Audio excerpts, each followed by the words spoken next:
ধান কাটা, ধান রোয়া, হাল চাষ করা, এখন তো হাল নাই, এগুলো করে আমি অভ্যস্ত। পাট কাটা, হ্যাঁ, তো আমি এই কৃষি কাজ করেই রাজনীতিতে সম্পৃক্ত।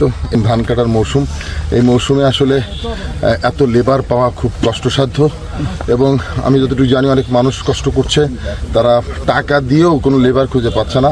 1100 থেকে 1200 টাকা একজন লেবার নিতে হচ্ছে, তাও পাওয়া যাচ্ছে না। সেজন্য আমরা উদ্যোগ নিয়েছি আমাদের দল থেকে যে গরিব অসহায় যারা কিষাণ কিনতে পারছে না, সামর্থ্য নাই, তাদেরকে ধানটা কেটে আমরা যদি বাড়িতে দিয়ে আসতে পারি, কিছুটা হলেও মানুষ উপকৃত হবে। সেই ভাবনা থেকেই আমরা সিদ্ধান্ত নিয়েছি, এবং আশা করছি এখন থেকে 1 সপ্তাহ আমরা এই ধান কাটা মৌসুমে আমরা মানুষকে সহযোগিতা করব। এটাই আমাদের প্রত্যাশা, মানুষ যাতে তার সারা বছরের যে রুজি এই ধান দিয়েই সারা বছর সে খাবে, ভাত খাবে, সেজন্য এই ধানটা যেন স্বাচ্ছন্দ্যভাবে সে তার ঘরে তুলতে পারে। এই জন্য কৃষকের পাশে দাঁড়ানোর জন্যই আমরা এই উদ্যোগটা গ্রহণ করেছি।